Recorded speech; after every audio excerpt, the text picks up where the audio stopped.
football program here at Notre Dame has such a great history and tradition, and anytime that we get an opportunity to begin another season, we I think are so energized as a staff with the expectations and the opportunities, and that's what makes being at Notre Dame so great. There's such great expectations. They are high every year. We recognize that. There's such great tradition, and we appreciate that. And that's what I think energizes all of our players and coaches and everybody as we embark on another season here at Notre Dame.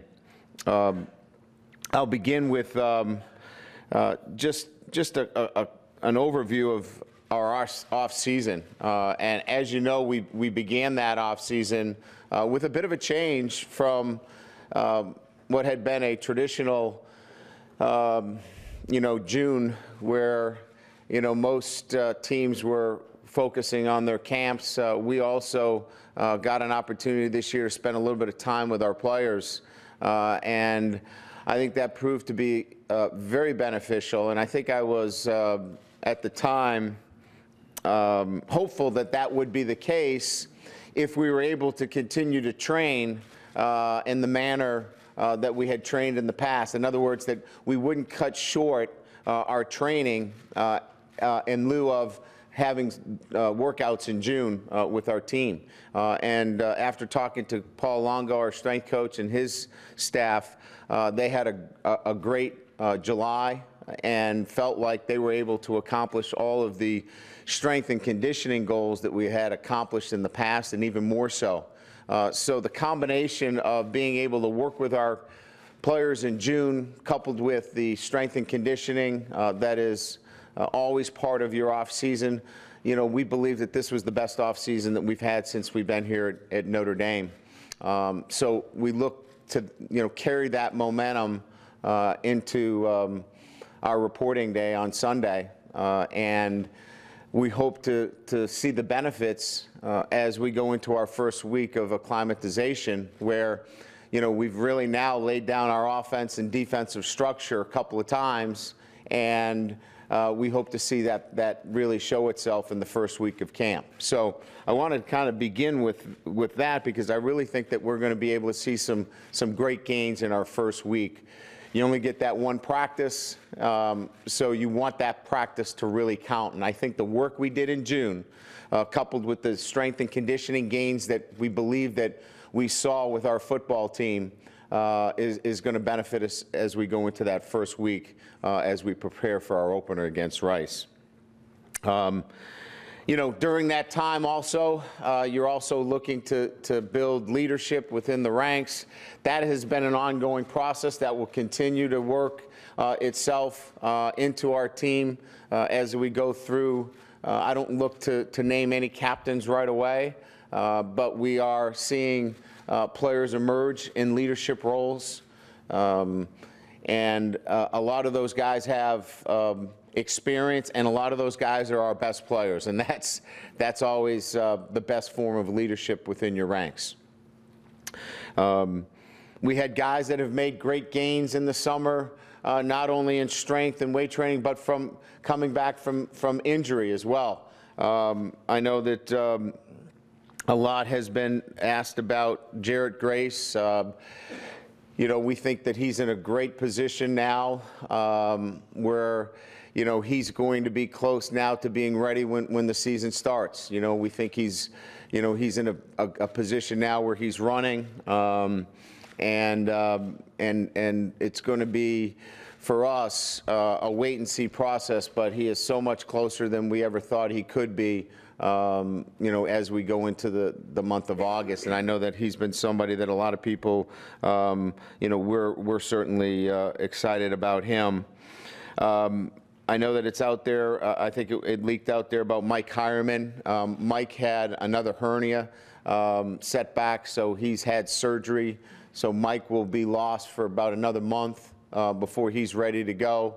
And so he won't be with us early on. and we'll have to count on some depth issues there with the freshman and Tyler Luatua, who had a great summer for us. Really excited about how he's really settled in here. Again, coming from the West Coast, you know, you're always worried about, you know, that transition, and we really feel good about what he's been able to do in a very short period of time. Unfortunately, Tony Springman has suffered a setback, and he is not going to be able to play football for us. He has come back from his knee injury, but he has had a lingering back issue, and that is not going to allow him to continue to play football. So he will be a medical situation for us, and so Tony will no longer be playing football. He'll still stay involved in the program. You know, Tony has done a great job of mentoring a lot of our younger players in the program. He's shown great leadership, great resolve in coming back from his knee injury, and he'll stay connected with our program and still be part of us even as we go down, you know, to the Culver Academies. You know, I think what I was most pleased with in terms of the work ethic of some of our players in particular, if you take a guy like Nick Martin, who just kind of set the bar in terms of coming back from a really, you know, a tough injury, a knee injury. And now he is full go. The way he's worked, Ben Council, the way both of those guys have set a high bar in coming back from knee injuries and now being fully capable to do everything in our program. You know, certainly we'll have to monitor their volume, but for them to come back with the manner that they have worked has been outstanding, and certainly Rob Hunt and the way he's handled the rehab of our players, and Paul Longo and his staff and the way they integrate together, you know, it's largely due to their ability to collaborate and get those guys back. But both of those guys I wanted to single out in particular, Ben Council and Nick Martin, the way they've come back from knee injuries in a short period of time to be ready to go. Those were the guys that I kind of wanted to get out in particular, give you an overview of the June going in through July, leading up to where we are right now. You know, we've been in as a staff. We're, you know, preparing, obviously. Our installation, obviously, is complete. All of our scripting is done. Now it's just a matter of getting our guys to report and heading down to Culver Academies. Going there, we also allows us a great environment to do a lot of team building with our guys. There are many opportunities there on that campus where, first of all, from a facility standpoint, we really like the geography that's there. We have 2 adjacent fields, one a field turf and one a brand new field that's been installed there. So we like the facilities, the geography, as well as things that we can do with our team there that is going to allow us to continue to grow with our team. So all those things said, that's I think what makes it so exciting for us as we enter the 14th season with an incredibly difficult and demanding schedule. You know, our players were in class all summer. All of our players are in good standing with the university, and now we move forward towards what's going to be an exciting 2014. So with that, I'll open up to questions. I answered all your questions. I was trying to be comprehensive. Hey, Brian, I'm curious, with Springman out, what does the nose guard situation look like behind Jerron Jones? Well, as you know, we got a chance to evaluate our freshmen, and we got a chance to see Daniel Cage and Pete Mokwa, and really believe with him, with those two guys and Jerron Jones, that we've got some pretty good depth at that position. Justin Utupo, I'm not saying he's going to play the nose, but, he's a guy that's up to 290 pounds now. We think we've got some depth at that position, and we've got some size. We've got, right now, if you count Jones, Mukwa, and Cage, you've got three guys that are over 300 pounds. And I think what in my conversations with Coach Longo, in particular with Cage and Mokwa, their volume is ahead of any of the freshmen that we have had at that position since we've come here. Their ability to go in and take reps immediately because they're so strong as well. Both of them physically are able to compete right away. So we'll have to see what their football ability brings, but from a work volume standpoint and from a strength standpoint, and obviously their size, we feel pretty good at that position right now. If you were to have an injury there, or if they weren't as far along football-wise as you thought, does it curtail how much 34 you can play? I don't think so. I think there's a great deal of flexibility that we have still with some other players that have gotten a lot stronger and really, have the size now that can slide inside. So I think we've gotten from this summer workouts a lot of the flexibility that's going to allow us to be in both 3 down and 4 down. Jacob Matuska is up to over 290 pounds. I mean, so, we've got big body guys now that give us a lot more flexibility within our front. What can you tell us about Niall Sykes' departure?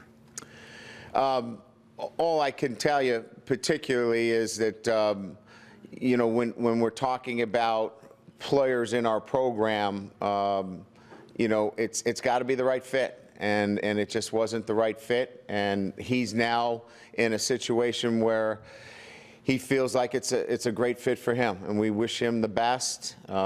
He's a good kid. There's nothing that he did in our football program that put him in a bad situation with me personally. I gave him a great recommendation, and we wish him the best at, I believe is at Indiana. You've mentioned a few of the freshmen here and there. I know that they haven't had pads on yet, but are there some guys that jumped out at you this summer where you said, okay, he's got a chance to help us and we got a need there? Well, I just mentioned 2 300-pounders, right? The 2 big guys inside. I think, defensively, there's probably, a handful of players that are going to get a chance. Nick Watkins was very impressive. He's almost a 6'1" long, smooth athlete that's going to get a chance to compete. I think there's a couple of linebackers. Niles Morgan is a young man that continues to impress. Johnny Williams, his athletic ability really stood out, to us. Jonathan Bonner, 35-inch vertical at his size. I mean, some of the physical traits really jump out. Now, again, as you said, I will, couch that with, we got to put the pads on and they've got to pick up the system. But there's a lot of guys in this freshman class, especially on the defensive side of the ball, that have the physical traits necessary to come in and compete, with the right numbers, vertical jump, strength, squat, bench, and size, and we'll just have to see how that plays out. What do you want the quarterback dynamic to be in August as you open camp? Do you want some separation? Do you want there to be pushing? Do you want to name somebody and get those roles adjusted? How do you want that to play out? I think in an ideal world, I think every coach would want one quarterback that has clearly demonstrated a consistency, great leadership, and the ability to take you to a championship. And so if that guy shows himself, I'm ready to name him the quarterback on that day. So I'm not playing a game where, we're trying to create artificial competition within the ranks. I think we still have competition for that particular role to show itself. I think it can show itself. And when it does, we'll be ready to make that declaration. It just hasn't shown itself yet, but I'm confident that it will. And when it does, we'll be ready to make that call.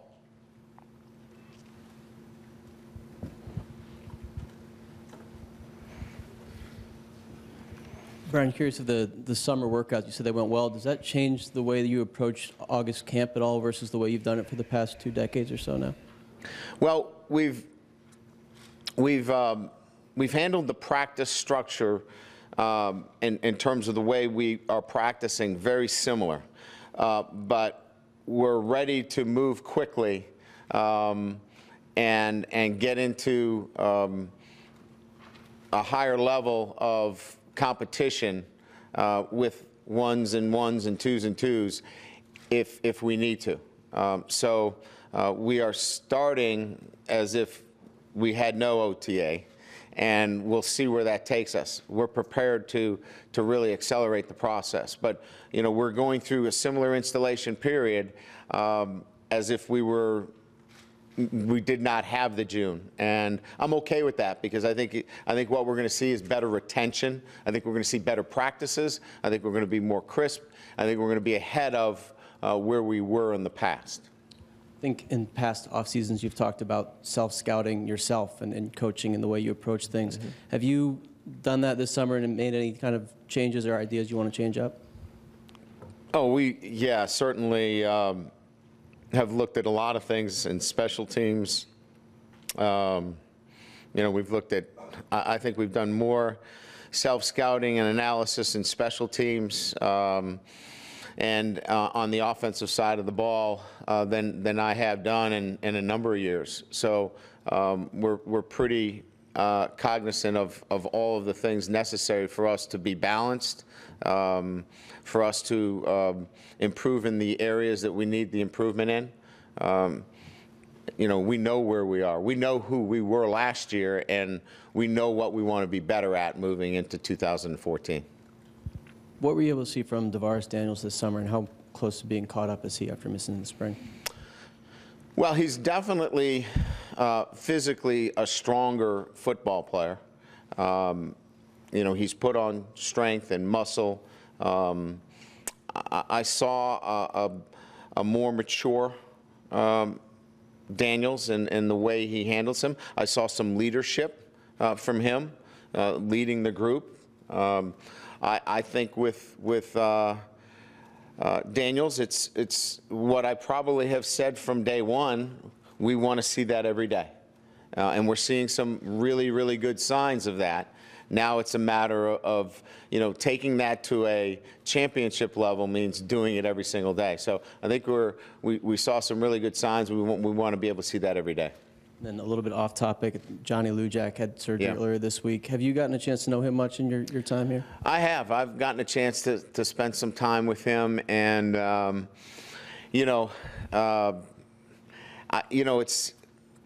it's amazing that I talked about this at the outset in terms of the tradition of Notre Dame. When you're around a living legend in my mind, an icon like that, the thing that struck me about Johnny more than anything else is his humor. No matter what the situation, the humor. And his family passed on a quip that he made just the other day, which I'm not going to pass on with anybody here. While he was in the hospital, he still has that kind of wit and humor. For somebody that is, in my eyes, just such an icon, to have that down-to-earth quality, and he's taken this very, difficult health situation, and he's handling it with humor. So it tells me so much about the person. No matter what the situation, he's always handled it so well. So, our thoughts and prayers are with him. He seems to be doing pretty good right now, and we hope to see him back on campus real soon. Right up to your right. Just where does Everett's knowledge base, where does it compare to now working with him in the summer to when he first came back to school in January? I think it's a ongoing process of really not knowing the playbook, but understanding the move before the move is made, you know, and so really understanding me and what I'm thinking before, you know, that play is made or that call is made. And so that's what we're trying to really get to. You know, he knows everything in the playbook. He knows what, you know, 62 protection is. You know, he knows what a sluggo is. You know, now why are we running it? You know, so it's the why of the playbook. Why are we doing this? What's the next call here when you see this coverage? And so that's where we are in this process. Why? And when you get there, you want the quarterback now to be one step ahead of you. Coach, we need to be doing this. And we're not there yet, but we're moving in that direction.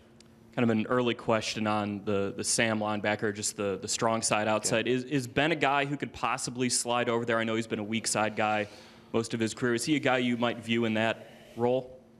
Yeah, absolutely. I mean, look, personnel is going to drive, the offensive personnel is going to drive a lot of the defensive personnel. And so we think Ben has a unique quality in that, you know, he played in space at that position. You know, he can play outside, and he's 250-something pounds, and he's strong, and he's got, very violent hands. When he gets his hands on you, I mean, he can really control the line of scrimmage. So, you know, he can play over a tight end. He can play in some space. You know, him and getting Jared Grace healthy, you know, those are two really big pieces for us because we can get really big, you know, and get really physical at the linebacker position with those guys on the field. And then we can match up with some smaller guys as well that are more, you know, safety types that can play down. So those two guys are really important to us. And Ben Council is, we can't underestimate how important he is to the overall picture of our defense.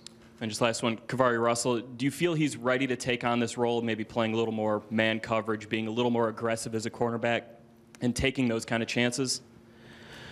Yeah, and I think you minimize your chances when you have a guy like a Russell, right? So, you know, it's going to – I think he has taken on this role as one of a challenge where he wants to be that Revis, you know? He wants to be that – you know, Peterson. He wants to be seen as that kind of player. And he knows he's got some work to do. I'm not comparing him to that. I'm saying at the highest level in college, right? So he wants to be that kind of player. He wants to be the very best at his position. So he's driven to be that player. He's not there yet. So that's his focus. So we're pretty excited about having a player that has that kind of passion and desire to want to be a great player, and he's moving in that direction. Brian, up center. In terms of knowing the playbook and the why, how far is Malik from that? He is he's pretty good at the why. He understands the concepts. I think once in a while he'll revert back to you know, some freshman mistakes, and we just have to clean up some of the some of the hiccups, I guess, that he'll have, because he's got a great understanding of what we're doing, and he can do some really good things for us. And I think for him sometimes, you know, we just have to keep him focused on a day-to-day basis and, you know, stay within the system.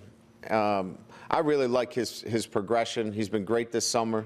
And just don't revert back to some of the mistakes that he's made in the past. If he does that, stays away from that, he's going to be ready to compete at a high level as well. I think this is the third time in 4 years where you've had a quarterback competition in camp, but this is probably the most, I guess, like quarterbacks Yes. that have been battling. Does that change the evaluation?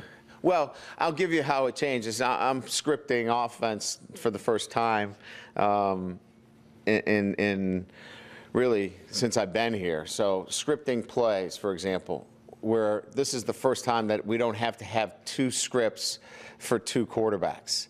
They're running the same plays. And that is a huge advantage in terms of, building, that consistency throughout the ranks for everybody, from the offensive line to the receivers to the quarterback. So it's a huge advantage that we can run the same offense with both guys. It trickles down to everybody within the offensive structure that we can run the same offense and execute the same way with both quarterbacks. I think in the past you've sort of made the call, or the player has, prompted you to make the call about 10 days out from the opener. Is that sort of the timeline that you feel like is comfortable for you? The 10 days out probably was more of a deadline, so we built some continuity with the first group, and everybody knew who the starter was. That's probably the time where you want to get it done by then. I'll make the call when it's clear, and I think that's where it's probably the most prudent time if you know it. If you know who the guy's going to be, you probably don't want to wait. If you know who it is, Pete, you probably want to make it right around then. If you don't know, you don't know, and you just keep going until you find out. If I know sooner, we'll go sooner. Just curious, Cody Riggs. Yes. When you're hands-on with him somewhat over the summer, what'd you see from him? What do you think he can give you this fall in terms of experience, but also maybe some position flexibility? Well, first of all, he fits in very well here. He's a Notre Dame man, handles himself with great maturity, handles his business very well. He's in a very competitive academic program here at Notre Dame. He's on time, respected by his teammates, and he's going to bring a lot of veteran experience. This guy's played a lot of football in the SEC, so he's a great add to our football